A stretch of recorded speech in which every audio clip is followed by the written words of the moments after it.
Assalamualaikum warahmatullahi wabarakatuh. Om Swastiastu, Namo Buddhaya, salam kebajikan, salam sejahtera untuk kita semua. Perkenalkan, saya Yosef Lidi, merupakan mahasiswa PPG Batch 3, Sekolah Tinggi Pastoral Semarang. Baik, Pak Yosef ingin tahu bagaimana perasaan kalian hari ini. Silakan kalian scan barcode. Bahagia, senang, bahagia.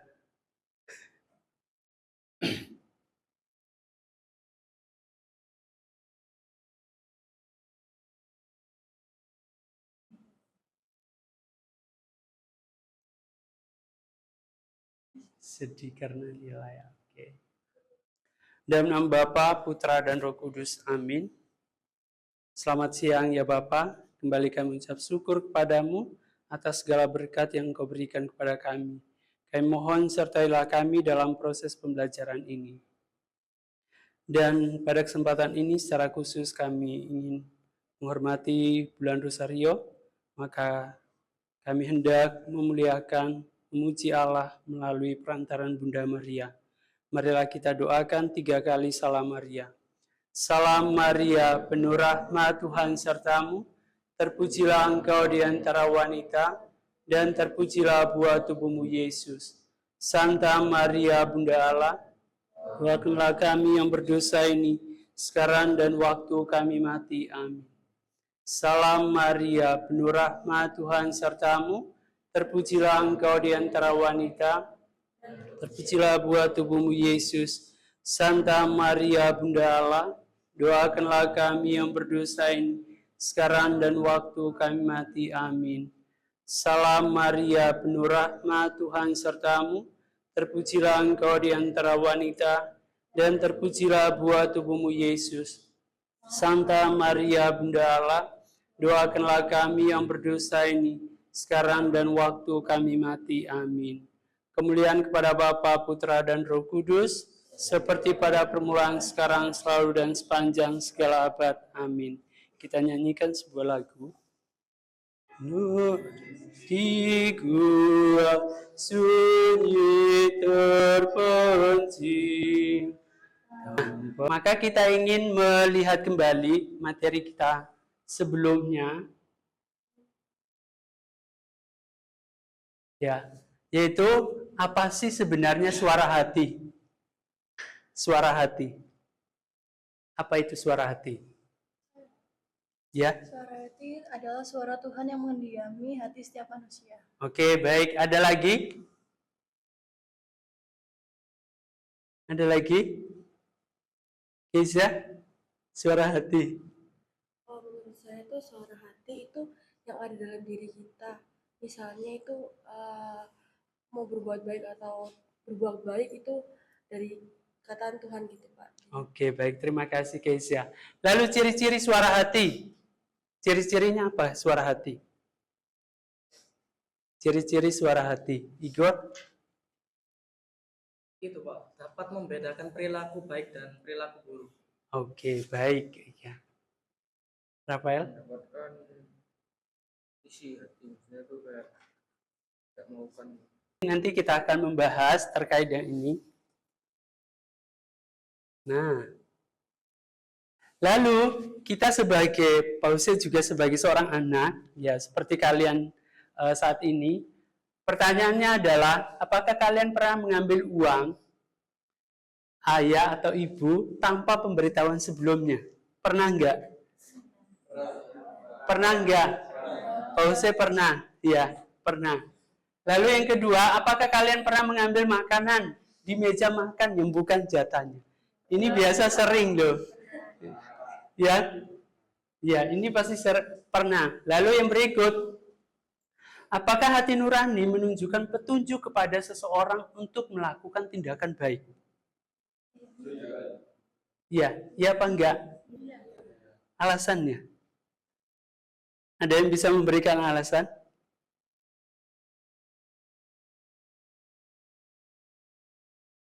Apakah hati nurani menunjukkan petunjuk kepada seseorang untuk melakukan tindakan baik?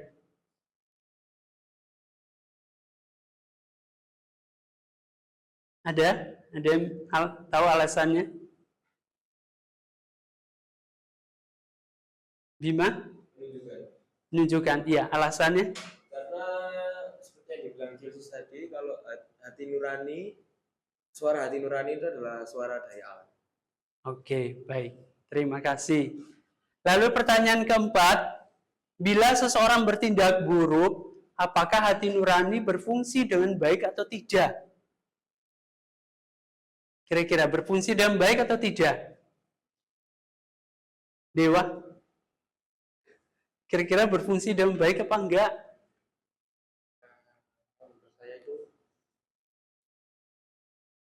Tidak atau ya baik atau tidak? Baik. Oke. Ada yang jawaban lain? Bad. True. tidak. Tidak. Alasan kenapa? Karena kalau ketika hati nurani itu sudah berbicara, itu tentu adalah suara-suara yang mengarahkan kita untuk ke perbuatan yang baik. Jangan kalau misalnya kita bertindak buruk, artinya hati nurani kita itu tidak berfungsi. Di Iya. situ terjadi kesalahan, entah hati nurani tumpul atau kita yang kurang mendengar suara Allah, seperti itu. Oke, terima kasih. Luar biasa. Terima kasih. Nanti kita akan menjawab. Nah, sekarang silakan mengerjakan itu tes tadi yang sudah Pak kirim di grup. Pertanyaan pertama, suara hati atau hati nurani dapat didefinisikan sebagai fungsi internal yang secara konsisten memberikan penilaian atau dorongan batin tentang apakah suatu tindakan itu benar atau salah secara moral. Jawabannya benar atau salah. Ya, silakan dipilih. Ya, nanti saya akan cek terkait itu. Kita lanjut.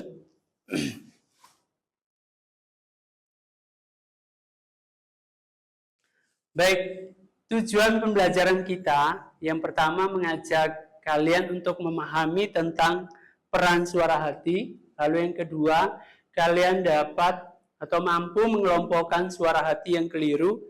Yang ketiga, kalian dapat menganalisis suara hati yang keliru melalui pilihan dan tindakan dalam kehidupan sehari-hari melalui studi kasus. Ya. Nah, ini pertanyaannya yang perlu kita ketahui bersama. Mengapa seseorang yang pada dasarnya mengetahui apa yang benar dapat melakukan tindakan yang salah dengan keyakinan bahwa tindakannya dapat dibenarkan? Ya.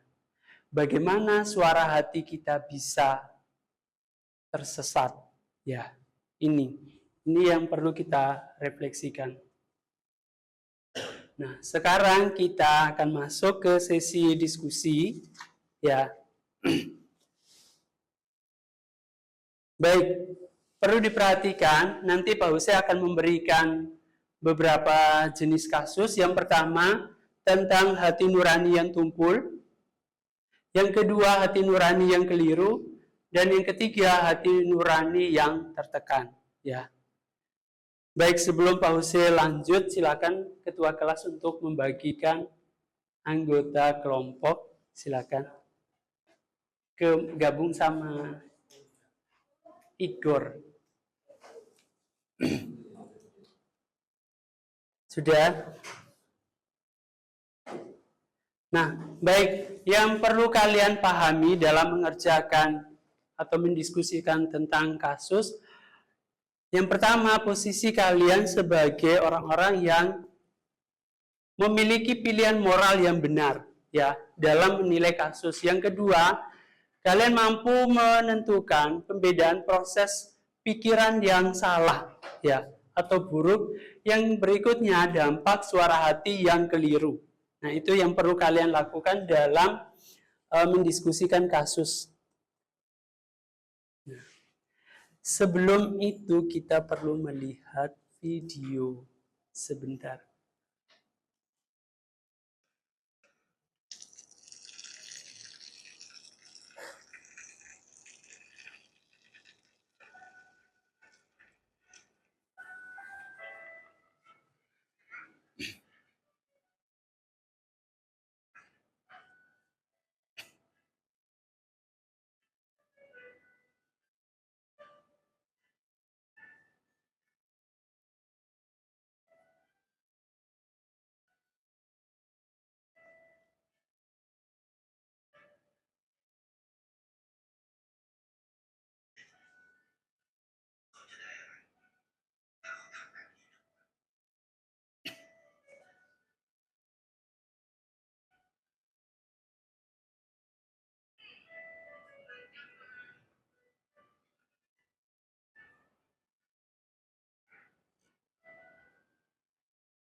Ya.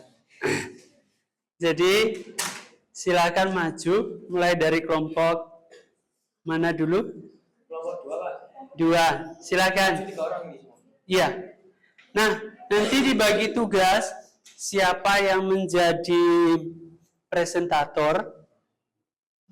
Ya, siapa yang nulis artinya nanti harus menangkap pertanyaan dari teman-teman, ya.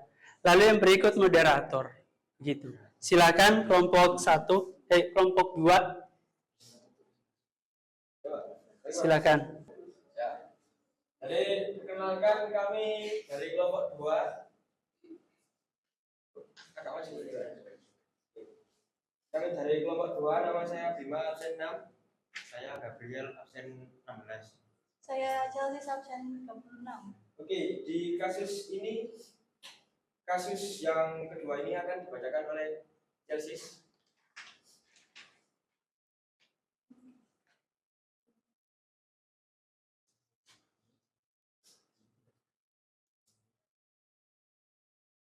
Kasus kedua ini yaitu hati nurani tertekan atau terprogram. Kekeliruan, hati nurani dilumpuhkan atau didominasi oleh faktor eksternal yang kuat seperti tekanan kelompok, kepatuhan buta pada otoritas, atau kepentingan sesaat. Individu tahu tindakannya salah, tetapi tetap melakukannya. Tindakan yang sebenarnya ia yakini sepenuhnya salah. Oke, lalu ini ada pertanyaan analisis. Ada 3 pertanyaan. Sumber tekanan. Dalam kasus ini, siapa yang bertindak sebagai otoritas atau kelompok menekan yang melumpuhkan saudara Trio? Jadi di sini dijelaskan bahwa dalam studi kasus ini 3 teman seniornya, yaitu anggota tim inti dari tim olahraga tersebut. Lalu konflik internalnya itu adalah apa yang diyakini Rio sebagai kebenaran suara hati, apa yang ia lakukan tindakannya, mengapa Rio memilih mengabaikan keyakinan internalnya. Jadi Rio yakin gosip tersebut adalah fitnah, tetapi Rio bingung harus memilih suara hatinya atau seniornya. Akan tetapi Rio mengabaikan keyakinan internalnya. Keyakinan internal yang dimaksud ini adalah keyakinan akan dirinya sendiri bahwa hal yang dilakukannya itu salah. Nah, karena Rio takut jika ia tidak menurut, ia akan diasingkan oleh tim inti dari tim olahraga di sekolahnya. Lalu, yang di sini ditanyakan dampak jangka pendek.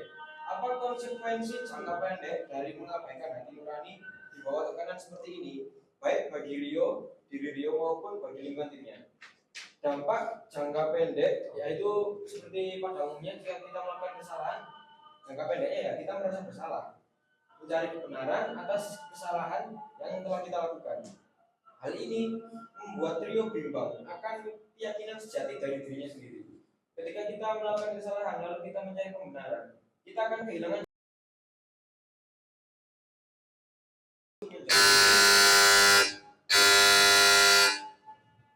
Sekian dari presentasi kami. Terima kasih. Baik, terima kasih kelompok 2. Jadi kami dari kelompok 2, untuk kasus kami adalah hati nurani yang tertekan atau terprogram. Dan untuk di kasus kami sendiri, pilihan sulit Dava dan cincin perkenalan. Mungkin untuk Igor bisa dibaca pertanyaan yang pertama. Pertanyaan pertama, identifikasi tekanan.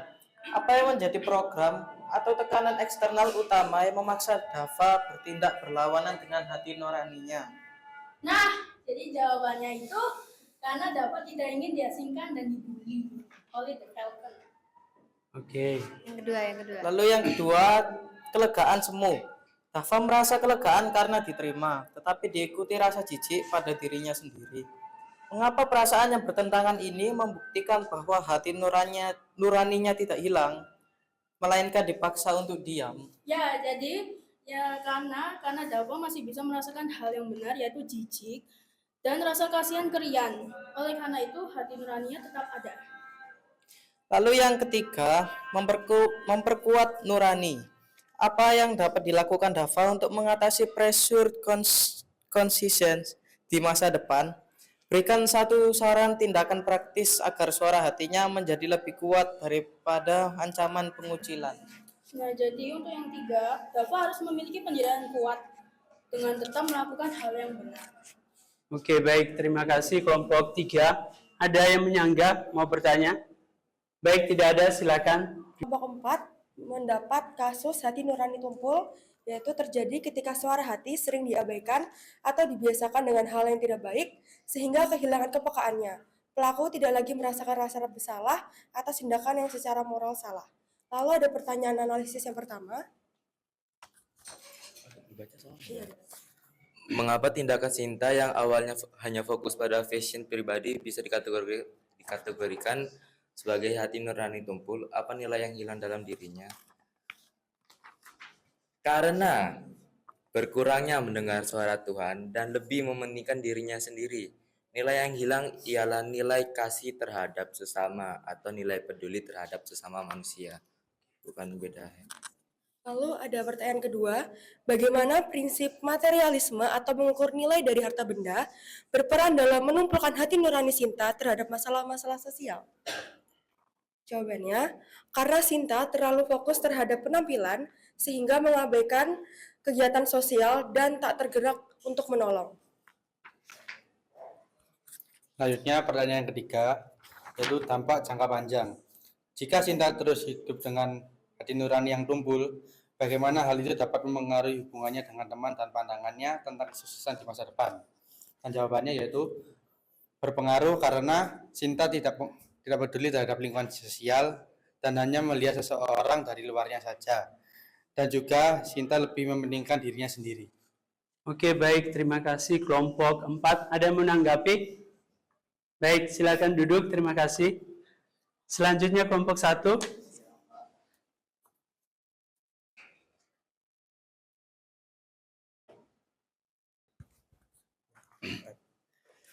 Selamat siang, kami dari kelompok 1 akan membacakan yang setelah kita kerjakan. Kasusnya, hati nurani keliru karena rasionalisasi. Yang pertama, apa bentuk rasionalisasi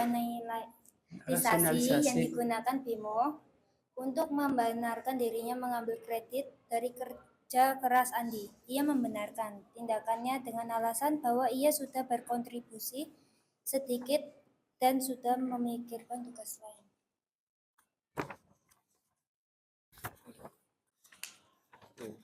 Selanjutnya, dampak suara hati. Jelaskan bagaimana proses rasionalisasi ini berhasil mengilurkan hati nurani Bimo. Apa seharusnya yang dikatakan suara hati yang jernih kepada Bimo saat itu? Jawabannya, dengan rasionalisasi Bimo menutupi perasaan bersalahnya dan membuat dirinya merasa tindakannya benar. Oke, yang selanjutnya ya. Akar masalahnya, jika bukan rasionalisasi, tindakan moral apa yang seharusnya diambil Bimo saat ia sadar bagiannya belum selesai? Bimo seharusnya menyelesaikan tugasnya, tetapi dia hanya menyelesaikannya sedikit. Oke, ya, terima kasih kelompok 1. Ya, silakan kembali. Baik, kita sudah membahas tentang kasus. Ya, terima kasih dari semua kelompok sudah mendiskusikan, ya, sudah memberikan jawaban. Nah, Bapak, kita akan menyimpulkan secara bersama. Nah, kita perlu melihat dari setiap kasus tadi, ada fase tindakan, baik sebelum, ya, baik sedang dilakukan atau tengah-tengah, dan sesudah. Nah, kita lihat yang pertama, sebelum, maka peran suara hati sebagai pemberi peringatan atau petunjuk. Ya. Nah, di mana hal ini mendorong seseorang untuk melakukan kebaikan yang harus ia lakukan. Misalnya, menolong sesama atau melarang kejahatan. Misalnya, jangan berbohong. Maka, peran hati nurani pada saat itu bertindak sebagai petunjuk arah. Lalu yang kedua sebagai saksi atau pengawas, yaitu mengawasi jalannya tindakan, di mana hati nurani memberikan rasa gelisah kepada seseorang bila seseorang melakukan suatu tindakan yang salah atau menyimpang secara nilai moral. Ya. Yang terakhir, kita bisa melihat sesudah melakukan tindakan, maka peran suara hati sebagai hakim, ya, atau penghukum, pemberi damai bisa juga. Nah, di sini hati nurani mau menilai tindakan yang sudah dilakukan oleh seseorang, maka hasilnya itu bisa saja bersalah, ya, maka mendorong seseorang untuk bertobat, maka dia akan mendapatkan hukuman, atau dia merasa damai, bersyukur karena dia melakukan sesuatu hal yang benar, ya. Nah, ini adalah peran dari suara hati. Ada pertanyaan sampai sini? Ada mau ditanyakan? Nah, lalu kita perlu melihat ada kekeliruan suara hati, ya. Yang pertama, hati nurani tumpul, yang tadi kalian sudah diskusikan. Apa maksudnya? Maksudnya adalah kekeliruan karena sering diabaikan sehingga menjadi tidak sensitif terhadap kejahatan kecil. Ya, misalnya contoh, sering mencontek hingga merasa itu wajar. Ya, tuh. Lalu yang kedua, hati nurani keliru. Ini diakibatkan karena dipengaruhi oleh pola pikir yang salah. Ya. Jadi kekeliruan yang terjadi ketika akal sehat mencari pembenaran untuk tindakan yang salah. Misalnya, saya mencuri karena perusahaan ini sudah kaya. Jadi tidak apa-apa saya melakukan hal itu. Ya, ini hati nurani yang keliru akibat dari pola pikir yang salah sebenarnya. Lalu yang berikut, hati nurani tertekan, yaitu kekeliruan yang dialami oleh seseorang ketika mengikuti tekanan dari mayoritas atau otoritas. Meskipun seharusnya yang bersangkutan atau seseorang ini harus menolak hati nurani yang buruk, ya. Misalnya contoh, ikut membuli, ya, agar diterima oleh kelompok atau teman segeng, ya. Ini adalah persoalan terkait dengan masalah hati nurani yang seringkali kita jumpai di lingkungan sekitar kita, baik di sekolah, di rumah, ataupun dimanapun kita berada. Ya. Nah, baik, setelah kita melihat materi tadi, penjelasan, serta kalian sudah mendiskusikan secara bersama-sama. Menyerahkan segala sesuatu ke dalam tangan Allah. Dari sini maksudnya ini adalah seberat apapun suatu hal yang akan kita hadapi, percayalah Allah di sisi kita. Lalu di sini di gambar yang kedua ini ada jalanku dan jalannya. Walaupun jalan Allah mungkin terlihat misterius dan terkadang tidak dapat dimengerti, kita bisa meyakini dengan pasti bahwa jalan itu jauh lebih baik daripada jalan kita sendiri. Ya teman-teman, maksudnya di sini kadang kita sebagai manusia itu memiliki keinginan kita sendiri, impian kita sendiri, tapi mungkin ternyata keinginan kita itu tidak sesuai dengan bagaimana inginnya Tuhan kepada kita. Jadi itulah hati nurani kita di situ digunakan untuk agar kita itu bisa menyatu dengan Allah, menyatu dengan suara Allah, mendengarkan suara Allah, agar kita dan Allah itu bisa bekerja sama. Menurut siapa, Igor, itu penting atau enggak sih kalau untuk melihat dari segi analisis kasus, lalu bagaimana kita melihat suara hati dalam perspektif moral Katolik seperti apa? Kalau menurut saya, kalau mendengarkan suara hati itu penting, karena kalau kita mendengarkan suara hati itu berarti kita seperti mendengarkan suara Allah yang berada di hati kita. Jadi suara hati itu dapat membedakan mana yang baik dan mana yang jahat. Nah, biasanya kalau kita melakukan perilaku yang baik terus begitu terus, maka suara hati kita akan selalu mengarahkan kita ke hal yang baik. Lalu kalau kita sering berperilaku buruk, biasanya suara hati kita akan tumpul dan bisa saja menyesatkan kita. Jadi tergantung kita saja mau memilih jalan yang baik atau jalan yang jahat. Oke, terima kasih. Terima kasih, luar biasa. Baik, terima kasih banyak untuk refleksinya dari Bima dan Igor tadi. Ya, terhadap kalian semua sudah merefleksikan. Intinya adalah suara hati itu perlu kita dengar dengan baik dan sangat penting, karena dalam iman Katolik itu sangat menekankan, karena suara hati terkait dengan hukum Tuhan, ya. Hukum Tuhan yang banyak dibahas, nanti kalau kalian membaca lebih lengkapnya diajarkan oleh Thomas Aquinas, ya. Jadi suara hati merupakan suara yang diberikan oleh Tuhan kepada setiap kita. Tujuannya untuk apa? Seperti yang sudah disampaikan Igor tadi, membantu kita untuk membedakan mana yang baik, mana yang buruk. Baik, sebelum kita pulang kita doa dulu. Ya. Ada yang bersedia mimpin doa? Doa Angelus. Ayo, siapa? Dewa. Ya, Angelus.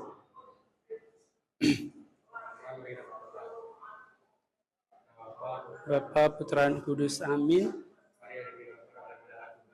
Maka yang mengandung dari Roh Kudus, Maria penuh rahmat, Tuhan sertamu, terpujilah engkau di antara wanita, dan terpujilah buah tubuhmu Yesus. Santa Maria Bunda Allah, doakanlah kami yang berdosa ini, sekarang dan waktu kami mati. Amin. Terjadilah padaku menurut perkataanmu. Salam Maria, penuh rahmat, Tuhan sertamu, terpujilah engkau di antara wanita, dan terpujilah buah tubuhmu Yesus. Santa Maria Bunda Allah, doakanlah kami yang berdosa ini, sekarang dan waktu kami mati. Amin. Dan tinggal di antara kita, salam Maria, penuh rahmat, Tuhan sertamu, terpujilah engkau di antara wanita, dan terpujilah buah tubuhmu Yesus. Santa Maria Bunda Allah, doakanlah kami yang berdosa ini, sekarang dan waktu kami mati. Amin. Supaya kami dapat menikmati janji Kristus. Ya Allah, karena kabar malaikat kami mengetahui bahwa Yesus Kristus Putramu telah menjadi manusia, dan mohon curahkanlah rahmat-Mu dalam hati kami, supaya karena sengsara dan salibnya, kami diberi kebangkitan yang mulia, demi Kristus Tuhan dan pengantara kami. Amin. Dalam nama Bapa dan Putra dan Roh Kudus. Amin. Terima kasih. Selamat siang.